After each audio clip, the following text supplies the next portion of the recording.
In the autumn of 1571, the Ottoman Empire sailed westward with more than 220 warships, convinced that a single battle would forever erase Christian power from the Mediterranean. Behind them lay razed cities, conquered islands, and thousands of prisoners chained to the oars of their galleys.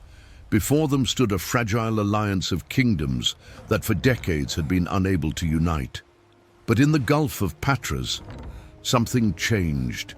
The galleys collided, the cannons roared, the sea turned red, the flagships crashed bow against bow, and upon their blood-soaked decks, janissaries and Spanish tercios fought, hand-to-hand for hours.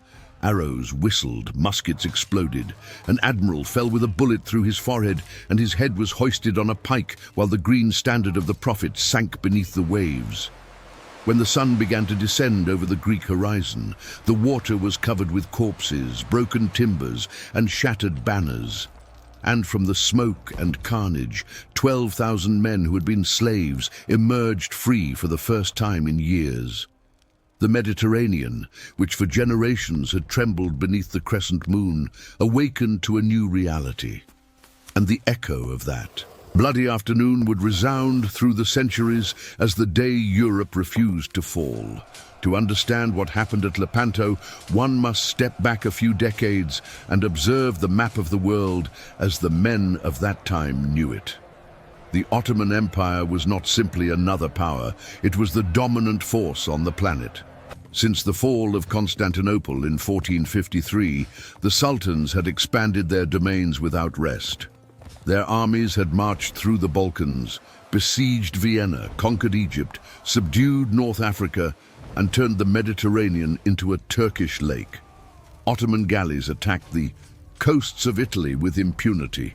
Barbary corsairs raided entire villages, carrying off thousands of Christians to sell as slaves or chained to the oars of their ships. For the peoples of southern Europe, terror came from the east, and it seemed to have no end. Under Suleiman the Magnificent, the empire had reached its zenith. But when Suleiman died in 1566, his son Selim II inherited a throne that demanded new conquests to maintain its prestige. Selim was not a warrior like his father, but his advisors were. And their eyes fell upon Cyprus, the Venetian island that controlled the trade routes of the eastern Mediterranean. Cyprus was prosperous, strategic, and vulnerable. In 1570, the Ottomans invaded. The conquest was brutal. Nicosia fell in September of that year after a bloody siege. 20,000 inhabitants were massacred. Women and children were sold as slaves. Only Famagusta resisted, defended by a handful of Venetians under the command of Marcantonio Bragadin. For nearly a year, the garrison held out against an army of more than 100,000 men. When they finally surrendered in August of 1571, they were promised safe passage. It was a lie. The Ottoman commander, Lala Mustafa Pasha, furious at having lost 50,000 soldiers in the siege, broke his word. Bragadin was publicly tortured for days. His ears and nose were cut off. He was forced to carry sacks of dirt under the blazing sun. And finally, he was flayed alive in the main square of Famagusta while reciting prayers. His skin was stuffed with straw and paraded through the streets as a trophy. News of the fall of Cyprus and Bragadin's death swept through Europe like a chill. The horror united what politics had divided for decades. Pope Pius V, an austere and determined man, had been trying for years to form an alliance against the Ottomans. France was occupied with its wars of religion. The Holy Roman Empire looked northward. Spain, the most powerful nation in Christendom, distrusted Venice as much as it feared the Turks. But now, with Cyprus lost and the Mediterranean threatened, excuses ran out. In March of 1571, the Holy League was signed. Spain, Venice, the Papal States Genoa, Savoy, Malta, and several Italian principalities joined their forces under a single banner. It would be the largest Christian coalition since the Crusades, and in command of this unlikely fleet was placed a young man of 24 years, illegitimate son of Emperor Charles V and half-brother of King Philip II of Spain. His name was John of Austria. John of Austria was everything a legendary commander should be. Tall, handsome, charismatic, with a self-confidence that bordered on recklessness. He had proven his valor by crushing the Morisco rebellion in the Alpujarras, but he had never commanded a fleet of this magnitude. The veteran admirals who served under him watched him with skepticism. The Venetian Sebastiano Venier, an old man of 75 years with a white beard and volcanic temperament, barely concealed his contempt for the young prince. The Genoese Giovanni Andrea Doria, nephew of the legendary Admiral Andrea Doria, played his own political games. The alliance was united by fear and faith, but divided by centuries of rivalries. On the Ottoman side, the admiral was Muezzinzadeh Ali Pasha, a man of humble origins who had risen through merit alone to become Kaptan Deria, Grand Admiral of the Imperial Fleet. Ali Pasha was brave and loyal, but he lacked experience in naval battles of this scale. At his side served two of the most feared corsairs of the Mediterranean. Mehmed Sirocco, governor of Alexandria, commanded the right wing, and on the left wing was Uluj Ali, a Calabrian convert to Islam who had built a legend of cruelty and cunning along the coasts of North Africa. The Ottoman fleet was formidable. 222 war galleys, 56 smaller and faster galleots, and dozens of auxiliary vessels. Aboard traveled some 34,000 soldiers, including 10,000 janissaries, the elite infantry of the Sultan. But what made that armada move was something darker. Chained to the oars were 37,000 men, almost all of them Christian, slaves captured in previous raids. They rode under the lash, knowing that if their masters won, their captivity would continue. But if the Christians triumphed, perhaps, just perhaps, they would be free again. The fleet of the Holy League gathered at Messina during the summer. It was a slow process, plagued by disputes and delays. The Spaniards arrived late. The Venetians complained about the lack of provisions. The captains argued over tactics and precedence. But finally, in mid-September, more than 200 galleys and 6 enormous Venetian galleasses set sail eastward. Aboard were some 28,000 soldiers, including 10,000 Spanish infantry from the legendary tercios, 7,000 German mercenaries, 6,000 Italians, and 5,000 Venetians. The oarsmen were mostly free citizens or convicts who had been promised freedom in exchange for their service. Many received short weapons to fight if combat reached the deck. John of Austria introduced several innovations that would prove decisive. He ordered the bow rams of his galleys to be cut off, those battering rams designed to crash into enemy ships. Without them, the bow cannons could fire lower and with greater accuracy. He also distributed the 6 Venetian galleasses at the front of the formation. These enormous vessels, nearly 50 meters long, were slow and clumsy, but each carried more than 30 cannons and could unleash devastating broadsides. Finally, he ordered the condemned Christian oarsmen to be unchained and given short swords.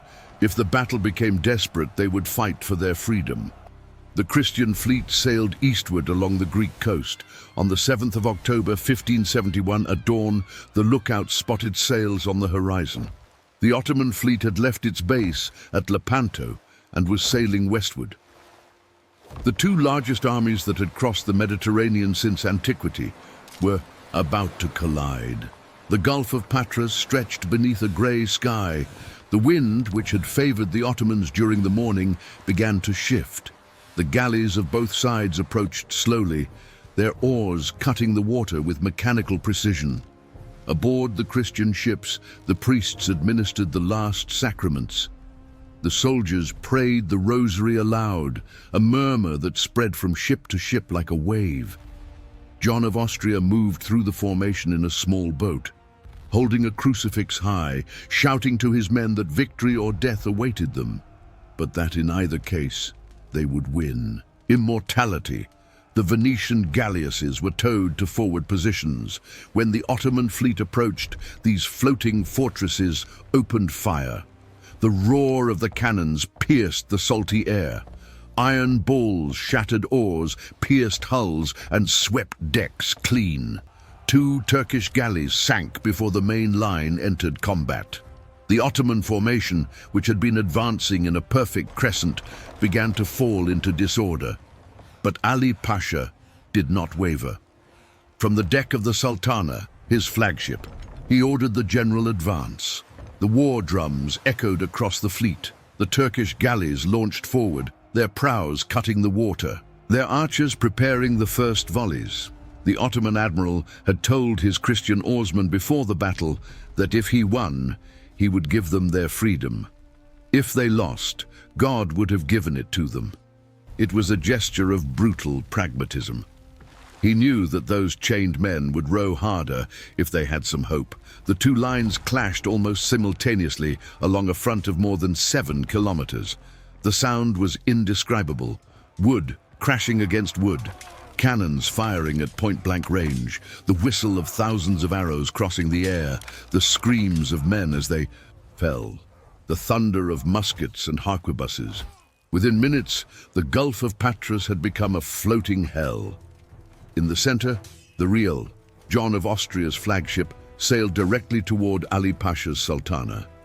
It was as if the 2 commanders had agreed to resolve the battle in single combat.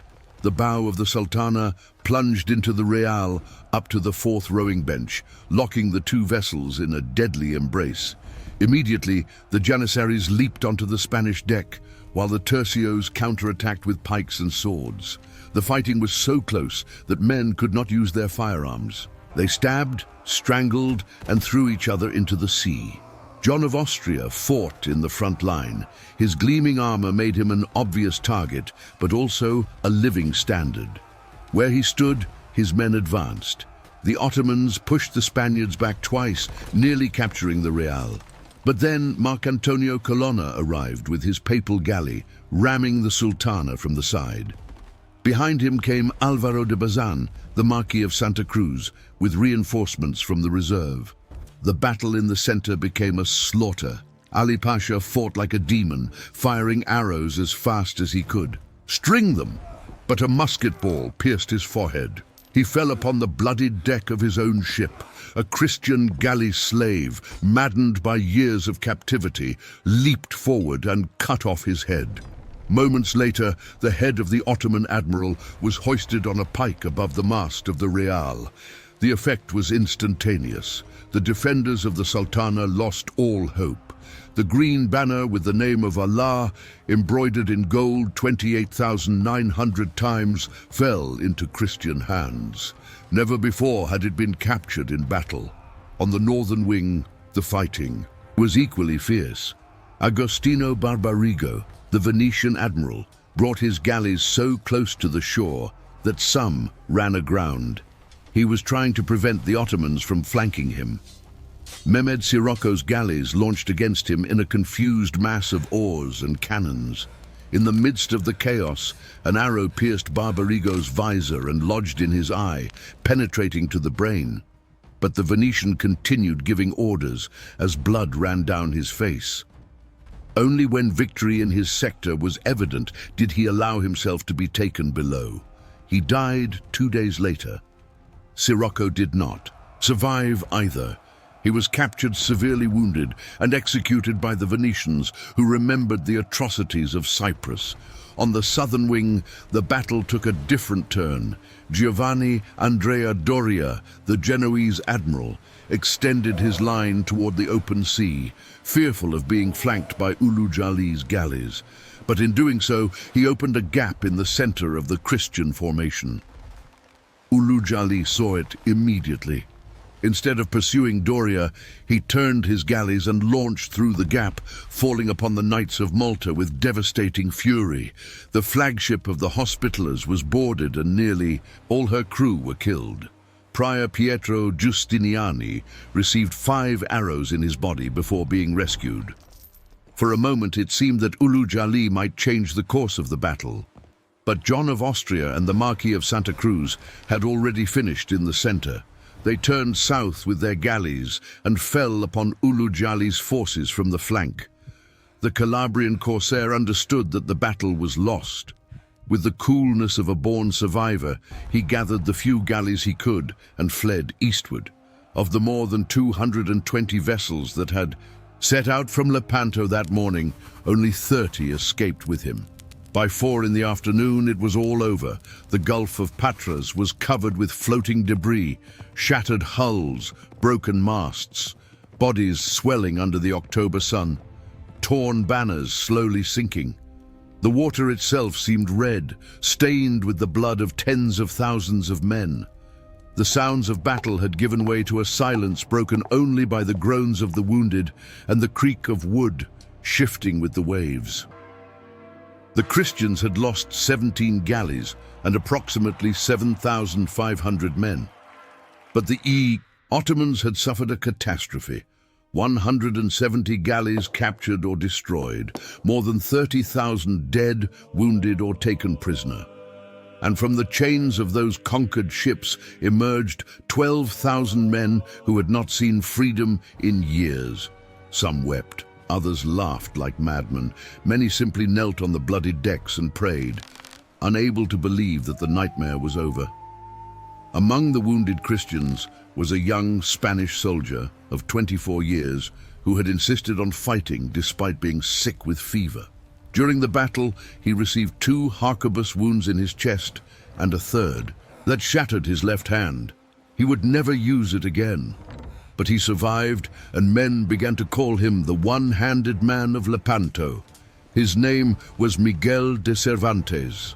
Years later, he would write that that battle had been the highest occasion that past centuries had seen, that present ones see, and that future ones can hope to see.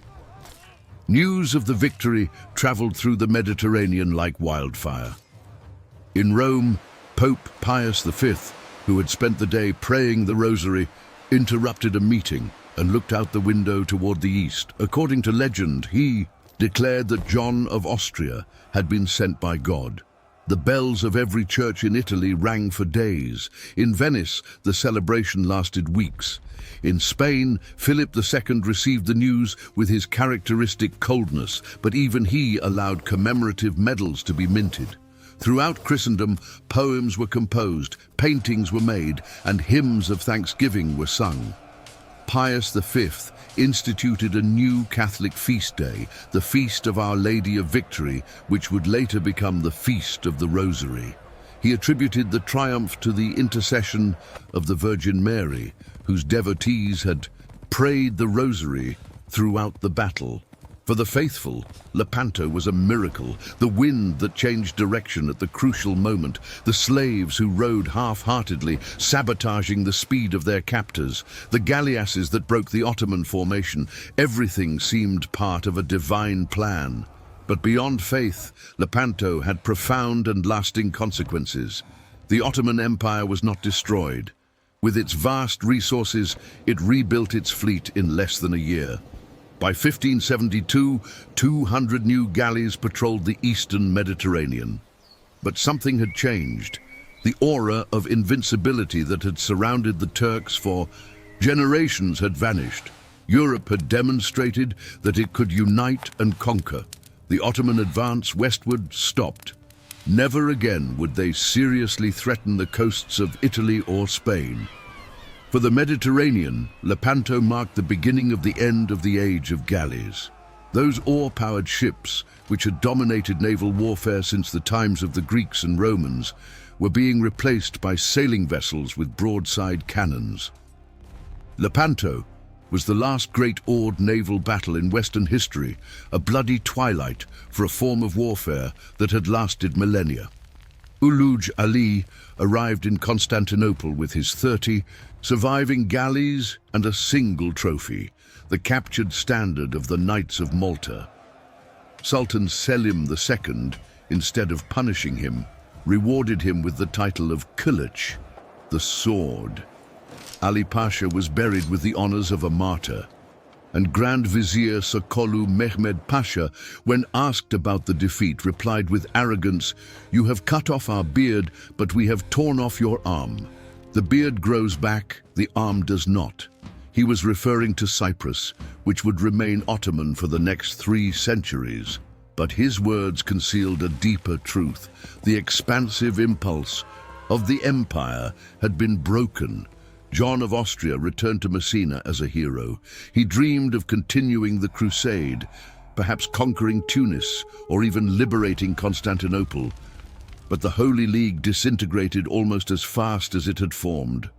Venice signed a separate peace with the Ottomans in 1573, formally ceding Cyprus.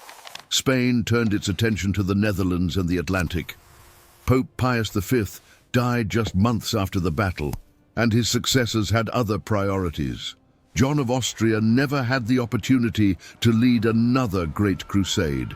He died of typhus in Flanders in 1578 at 31 years old, but his name was forever engraved in the memory of Europe. Today, more than 4 centuries later, the Gulf of Patras flows peacefully beneath the Greek sun. No traces remain of the ships that sank there, nor of the men who died in its waters. But in the museums of Venice, Madrid, and Rome, the standards captured that day are still displayed. In churches throughout the Catholic world, every 7th of October, the Feast of the Rosary is celebrated. And in the pages of history, Lepanto remains as the day when an unlikely alliance, united by faith and fear, stopped the tide that seemed unstoppable. In the coastal villages of Italy, Spain, and Greece, the elders continued telling the story to their grandchildren for generations. They spoke of how the sea turned red, of how the slaves broke their chains, of how a young prince raised a crucifix before the enemy and swore they would conquer or die. Mothers sang songs about the fallen heroes. Sailors toasted those who never returned. And in every chapel by the sea, candles burned in memory of those who gave everything so that others might live free. Because there are battles that transcend their moment. Battles that are not measured only by the territory gained or the lives lost, but by what they saved and what they demonstrated. On that October afternoon, when the smoke of the cannons cleared over a sea stained with blood, Europe discovered that it could still rise united, that faith could move more than mountains, that empires that seemed invincible could also bleed, and that sometimes, in the darkest hours, when all seems lost, hope is born from fire and gunpowder, from chained hands that finally break free, and from the echo of a victory that crosses the centuries, whispering an eternal truth. Even the mightiest tide can break against the rock of those who refuse to surrender. The centuries have passed. The empires that fought that day no longer exist. The galleys rotted long ago at the bottom of the sea, but the memory endures. And every time the waves of the Gulf of Patras break against the Greek coast, they carry with them the whisper of 200,000 voices that once shouted, fought, and died upon those waters. Some shouted for Allah, others for Christ, but all shouted for something greater than themselves. And in that cry, in that willingness to risk everything for what they believed, lies the true lesson of Lepanto. It does not matter how dark the horizon may be. It does not matter how great the enemy. As long as there are men willing to rise and fight together, there will always be a chance that dawn will come again.